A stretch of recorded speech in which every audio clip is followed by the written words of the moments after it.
Bonjour à tous et bonjour à tous. Il me revient le plaisir de vous présenter aujourd'hui un petit talk sur les mentions et les documents juridiques qui doivent accompagner votre site internet. Je me présente, Maître Lejeune, avocat au barreau de Namur et avocat associé au sein du cabinet DBB Defenso, cabinet qui est présent avec 9 cabinets en Wallonie et des bureaux à l'étranger, notamment à Paris. Vous pouvez faire beaucoup de choses avec la suite Odoo.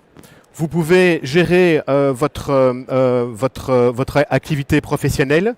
Il y a une chose qu'Odoo ne fait très peu, c'est implémenter des documents juridiques lorsque vous avez votre site internet. En prenant un petit exemple, l'année dernière, Quentin se présente aux Odoo Experience 2024. Il a une idée de business dans son esprit.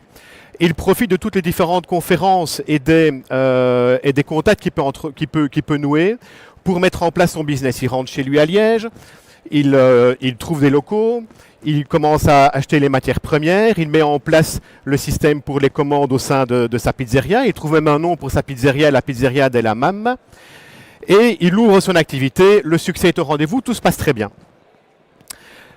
Très rapidement, vu le succès, il est complet tous les soirs et on lui demande, il reçoit une demande de sa clientèle, de pouvoir mettre un système de webshop et de livraison à domicile. Il rentre chez lui, il utilise le logiciel Odoo, il utilise la création du site web et du webshop et donc il ouvre son service de livraison. Le premier soir se passe très bien, c'est des dizaines de pizzas qui sont livrées. Il rentre chez lui, il compte ses sous et il s'endort du sommeil du juste, content du travail accompli. Le lendemain matin, il se réveille, il ouvre son ordinateur et que voit-il? Il voit 2 emails. Le premier email, un tantinet ironique. Cher monsieur, vos pizzas avaient l'air excellentes. S'ils étaient chaudes, c'est quand même dommage qu'elles soient arrivées froides avec 3 heures de retard. Bon, un peu étonné, il ouvre le second mail. Cher monsieur, je vous écris de l'hôpital. Nous avons commandé une pizza avec mon amoureuse hier soir. Nous avions commandé des pizzas margherita. Malheureusement, celles qui ont été livrées, ce sont des pizzas aux fruits de mer et mon amoureuse est allergique aux fruits de mer et nous nous retrouvons à l'hôpital. Bon, Quentin est un peu surpris. Il répond par mail, je suis désolé, mais je vous renvoie à mes conditions générales. Mes conditions générales qui prévoient que je ne suis pas responsable pour les retards de livraison, que je ne suis pas responsable des informations qui vous sont communiquées et de votre mauvaise compréhension de ces pizzas. Et donc c'est de cela que je vais vous parler aujourd'hui parce que Quentin vient nous rejoindre aujourd'hui, il va se demander, bah tiens, est-ce que finalement ce que j'ai répondu et ce que j'ai proposé sur mon site internet est effectivement correct.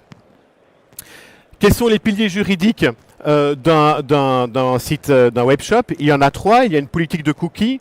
Je vais être relativement rapide sur la politique de cookies parce que c'est le seul élément qui est fourni par la suite Odoo. Lorsque vous mettez au point votre site, Odoo prévoit déjà cette politique de cookies. Donc je vais être relativement rapide par rapport à cet élément-là. Vous avez une politique RGPD et enfin les conditions générales de vente. Les politiques de cookies, ben vous savez, c'est pas vous que j'ai expliqué ce que c'est que le cookie. C'est ce petit logiciel qui vous permet de savoir que lorsque vous mettez quelque chose dans votre panier, ben vous ne l'avez pas payé. C'est ce qui vous permet de dire que vous avez envie de partir en vacances à Bali parce que vous avez cliqué sur 3 bannières publicitaires pour Bali. C'est ce qui vous permet de se rappeler aussi que vous préférez avoir un site en français plutôt qu'en anglais. Donc ici, comme je vous l'ai dit, la suite Odoo vous permet d'avoir cette politique de cookies qui est une obligation, de toute façon une obligation légale pour savoir comment vos données vont être utilisées. C'est quelque chose qui incite aussi à la transparence et la confiance pour le consommateur parce qu'un site qui mentionne ces éléments-là attire confiance et donc crée un sentiment positif par le client. Et enfin, ça permet évidemment à vous en tant que commerçant de pouvoir gérer votre politique marketing. Le RGPD, Règlement général sur les protections des données. Lorsque vous allez sur un site internet et que vous allez commander, vous devez communiquer votre nom, votre prénom. pour savoir qui commande. Vous devez communiquer votre adresse pour savoir où le colis doit être, la pizza doit être livrée.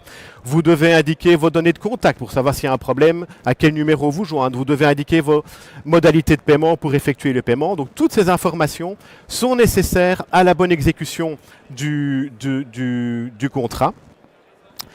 Et le règlement général sur la protection des données permet aux consommateurs de savoir comment ces données sont traitées, à quelle finalité elles sont traitées. Vous avez accès à ces données, vous pouvez les modifier, vous pouvez demander de les supprimer. C'est donc un intérêt parce que vous devez respecter une obligation légale. C'est une obligation légale qui est sanctionnée.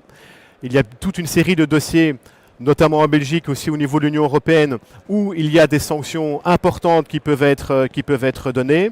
Il y a par exemple l'exemple d'un opérateur italien, la société TIM, qui a démarché, qui a récupéré toutes ces données-là à partir de clients d'autres compagnies et qui a fait des politiques de marketing agressives. Ils ont été condamnés à de lourdes amendes.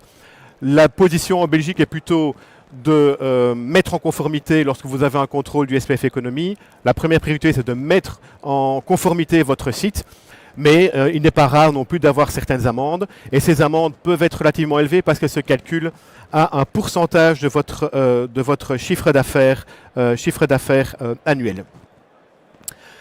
Passons au cœur de la discussion, les conditions générales de vente. Il ne faut jamais oublier que même si l'opération peut être relativement rapide sur un site internet, vous allez dans votre panier, vous commandez, vous cliquez, vous payez. Il n'en demeure pas moins qu'un contrat s'est conclu, un contrat qui est conclu avec votre client, qu'il soit professionnel ou consommateur. Vous verrez que cette différence qui est importante, qui va revenir régulièrement dans mon exposé. Donc ce contrat qui est conclu, il faut qu'il soit encadré. Il est encadré par la loi et il peut être encadré par les parties. Mais avant d'examiner ce qu'il y a lieu de mettre dans les conditions générales, il faut d'abord se poser la question de leur opposabilité. Leur opposabilité, qu'est-ce que c'est? C'est de bien se poser la question, est-ce que mes conditions générales que j'ai mises sur mon site, est-ce qu'elles vont être applicables? Et pour qu'elles soient applicables dans le cadre de cette relation juridique, il faut que toutes les parties aient pu en prendre connaissance, premièrement, et deuxièmement, qu'elles les aient acceptées. La problématique de la connaissance relève de l'accessibilité de ces conditions générales. Vous ne pouvez pas mettre sur un site internet que les conditions générales sont accessibles à la demande. Vous devez, si accepté par la jurisprudence, c'est de mettre un lien hypertexte. Mais ce lien hypertexte, vous ne pouvez pas le mettre n'importe où. Vous ne pouvez pas mettre dans votre tunnel de commande que les conditions générales sont accessibles à un autre endroit du site. Vous pouvez mettre un lien hypertexte, ça n'y a pas de difficulté, mais vous ne pouvez pas dire, vous devez aller voir sur la page d'accueil de notre site. Problématique de l'accessibilité, donc qui est bien de dire que la personne en face de vous a eu une possibilité raisonnable d'en prendre connaissance. Vous ne devez pas prouver qu'elle en a pris connaissance, mais qu'elle avait la possibilité raisonnable d'en prendre connaissance. Le deuxième élément qui va influencer cette connaissance, c'est évidemment la langue des conditions générales. Vous êtes un webshop qui se destine au public belge, vous pouvez le mettre en français, en néerlandais, voire en allemand. Vous avez un public cible européen, vous pouvez le mettre en anglais. Si maintenant vous êtes en Belgique, et je reprends mon exemple de Quentin et de sa pizzeria, si il a fait un copier-coller de conditions générales qu'il a trouvé sur un site italien, sa livraison de pizza qui a lieu à Liège, on va avoir quelques difficultés à considérer que la langue en italien peut être acceptée. La langue est une question importante lorsque vous avez affaire à un consommateur, donc c'est une personne qui achète pour son propre compte. Lorsque vous avez affaire à des clients professionnels, là, on va être beaucoup plus light au niveau des exigences parce qu'on va considérer qu'effectivement, lorsqu'on est entre professionnels, les gens savent de quoi ils parlent et les gens sont avertis. Mais comme je vous dis tantôt, c'est une différence qui va revenir souvent dans notre exposé. L'opposabilité, donc comment ces conditions sont applicables, on a parlé de la connaissance. Vous devez également démontrer que la personne en face de vous les a acceptées. L'acceptation implique donc un acte positif. Ça veut dire que vous pouvez mettre un petit onglet qu'il faut cocher pour dire « j'ai accepté les conditions générales » avec le lien hypertexte. Mettre par principe que les conditions générales sont acceptées a été refusé. Je parlais tantôt de sanctions. La société Amazon, lorsque vous commandiez chez eux au tout début, c'était d'office une acceptation des conditions générales. Cet élément-là, ils ont reçu une amende et donc maintenant, vous devez faire cet acte positif. Vous devez cliquer pour accepter les conditions générales. Quelles sont les clauses essentielles que vous pouvez trouver dans des conditions générales? Vous verrez qu'il y a un tronc commun de ces conditions, mais vous devez effectivement mentionner l'identité, qui vous êtes, numéro de TVA, numéro d'entreprise, adresse de votre siège. Ce qui est concerné par les conditions générales, quelles sont les modalités de paiement, quelles sont les modalités de livraison, quelle est votre responsabilité et le droit applicable. Et vous verrez que son tronc commun va être plus ou moins précis en fonction, comme je l'ai dit tout à l'heure, de qui on parle. Si on s'adresse à un consommateur, les obligations vont être beaucoup plus lourdes, les mentions seront beaucoup plus nécessaires. Si vous parlez à un client professionnel, ce sera beaucoup plus light. En B2C, donc lorsque vous avez un consommateur, toute une série d'obligations sont présentes parce qu'ici, la loi va partir du principe que le vendeur est une mauvaise personne et qu'il faut absolument protéger le consommateur. Donc c'est pour ça que la loi va encadrer fortement. Vous avez une obligation d'information précontractuelle renforcée. Donc comme je vous dis tantôt, vous devez démontrer que les conditions ont été acceptées avant la conclusion du contrat.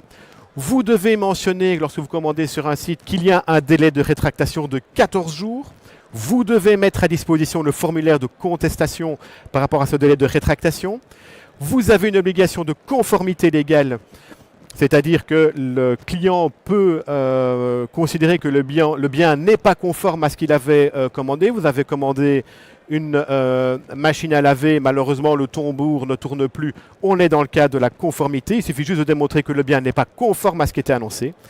Garantie contre les vices cachés beaucoup plus importante. Les vices cachés, c'est ce qu'on ne peut pas voir de prime abord, qui se révèlent éventuellement par l'usage ou lorsqu'on a effectivement reçu le bien. Vous devez afficher les prix, toutes taxes comprises, alors que lorsqu'on est dans le cadre d'un client professionnel, ce sera des mentions hors TVA. Il y a toute une série de clauses qu'on va appeler les clauses abusives qui sont interdites, c'est-à-dire que dès qu'elles seront présentes dans votre condition, elles vont être écartées d'office. Ce sont notamment des limitations disproportionnées au niveau de la responsabilité, des exclusions de garantie beaucoup trop larges et des conditions qui exigent beaucoup trop du consommateur, notamment par exemple dans le droit de rétractation, si vous devez retourner un bien, de demander des modalités de retour de livraison beaucoup trop importantes. Ce qui est important ici, comme je vous l'ai dit, c'est que la loi va partir du principe que le vendeur professionnel est un méchant et qu'il faut absolument protéger le consommateur. En B2B, vous allez voir que les conditions sont beaucoup plus laides. Là, les conditions générales ne sont plus obligatoires mais deviennent facultatives. Mais comme je vous dis, ça reste un contrat et c'est quand même toujours intéressant de savoir quelles sont les règles du jeu lorsqu'on commence un match. Il n'y a pas de droit de rétractation. Ce qui est important de comprendre, ce n'est pas parce que vous n'êtes pas obligé de le faire que vous ne pouvez pas le faire. Vous pouvez prévoir aller beaucoup plus loin que ce qu'on vous demande, ce qui peut permettre également peut-être au client d'avoir un meilleur sentiment, mais vous n'êtes pas obligé de prévoir un délai de rétractation. Vous n'avez pas de garantie légale de conformité, vous pouvez mettre une garantie commerciale, mais la notion de conformité n'apparaît plus. Et les clauses imitatives de responsabilité sont beaucoup plus light, sauf à démontrer, donc vous vous rappelez que je vous ai parlé tantôt des clauses abusives dans le consommateur. Ici, pour un client professionnel, on va parler de clauses qui créent manifestement un déséquilibre dans les relations. Et c'est toujours la bouteille à encre. On peut citer comme exemple, vous allez commander, la pizzeria va commander pour son restaurant une table et 6 chaises. Ça va lui coûter 1 500 €. Dans le cadre du contrat, il prévoit de le payer en 3 fois 500 €. Et il ne paye pas la 3e mensualité de 500 €. Là, dans les conditions générales, on peut prévoir qu'il y a une indemnité pénale, une clause pénale de 500 €. C'est-à-dire que le vendeur va dire, vous m'occasionnez des frais parce que je dois récupérer mes sous, je dois aller voir un avocat, je dois vous envoyer des mises en demeure. J'estime que ça équivaut à 30% de la facture totale. Là, un tribunal va considérer que 30% c'est beaucoup trop, donc on va le réduire mais on va quand même considérer qu'il y a une indemnisation, et donc là on va la réduire à un juste équilibre. On pourrait dire par exemple que c'est 10 ou 15%. Donc les conditions générales, on en a fait le tour, donc elles sont importantes, mais il y a effectivement des sanctions si les conditions générales ne sont pas opposables ou ont été mal rédigées. Toujours la différence en fonction si vous êtes en B2C ou en B2B. Mais bon, le fait de ne pas avoir communiqué les conclusions va rendre effectivement ces conclusions inapplicables. Vous pouvez très bien avoir des très belles conditions générales, mais si vous ne les avez pas communiquées ou rendu la possibilité de les rendre communicables à la partie, à votre client, elles vont être déclarées inopposables. Vous avez les clauses abusives et les clauses manifestement valables. La sanction, c'est effectivement qu'on va considérer que le contrat est toujours valable, mais ces clauses vont se retrouver, ne vont pas être appliquées. Il y a des sanctions pénales et des sanctions administratives. Le SPF Économie va considérer que vous pouvez payer des amendes si des choses qui sont obligatoires, comme le RGPD par exemple, ne sont pas reprises. Lorsque vous mettez des conditions générales, je parlais tantôt du délai de rétractation qui était de 14 jours si vous vous rappelez. Si vous mettez par exemple le délai de 7 jours, la sanction va être simplement, pas comme en B2B où on va remettre un juste équilibre. Non, la sanction, ça va être d'étendre fortement votre responsabilité. Et donc là, le délai de rétraction va passer à 12 mois. Et donc c'est là ce que je mets en B2C avec les manquements aux obligations légales d'information. Là, ça veut dire qu'on va avoir un allongement de certains délais. Et enfin, en tant que client, en tant que vendeur professionnel, vous pouvez effectivement engager votre responsabilité en devant engager des frais beaucoup plus importants pour récupérer vos factures. Et donc, et notre pizzeria della Mama, notre Quentin, par rapport à ce que je vous expliquais tout à l'heure, est-ce que ces conditions générales sont opposables? Effectivement, il faudra vérifier si dans le tunnel de commande, ces conditions générales ont été opposables. Si elles ne le sont pas, tout ce qu'il a pu mettre dedans ne seront pas opposables au client.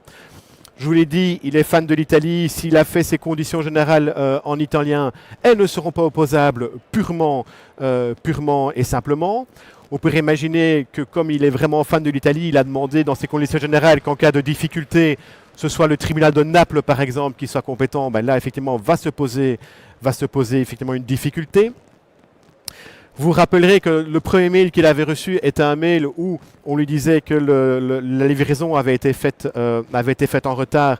Mais comme il s'était exonéré complètement de son délai en estimant qu'il n'est pas responsable, peu importe le délai, là on va considérer que c'est une clause abusive et donc elle ne sera pas applicable. Ce qu'il aurait peut-être dû faire, c'est dire, voilà, passez une demi-heure, effectivement on va vous rembourser. Mais le délai raisonnable de livraison est un délai d'une demi-heure.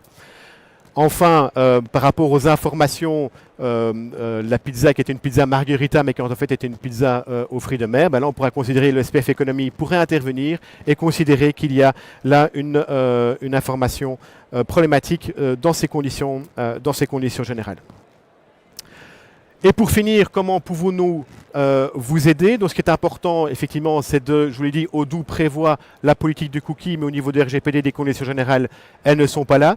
Donc en tant que développeur ou en tant que... vous pouvez faire appel à votre juriste, à un avocat pour pouvoir rédiger ces documents qui sont un outil de sécurisation juridique, de respecter vos obligations légales, vos obligations de compliance au niveau du RGPD, qui est aussi un outil qui permet d'assurer une transparence et un suivi clientèle beaucoup plus intéressant, parce que lorsque votre client voit que les conditions sont bien faites ou que vous avez une politique de ces éléments-là, ce sont des choses qui, effectivement, sont positives pour votre expérience client.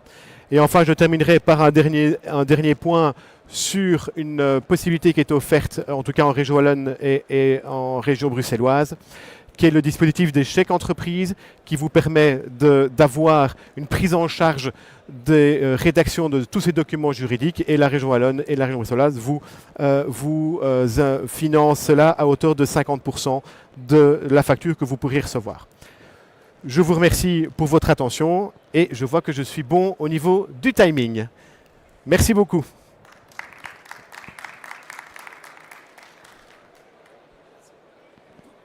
Attendez.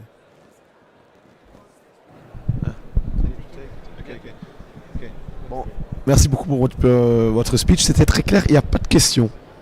Il n'y a pas de questions, c'était très clair. Tant Donc voilà, c'était Mais parfait. je sais aussi qu'on s'adresse à des développeurs et j'ai essayé de rendre ça un peu plus fun que. Non, mais c'était très simplement. clair, donc merci. Nickel, merci beaucoup et bon appétit, hein, après avoir parlé de ces pizzas. Bon appétit pour le lunch.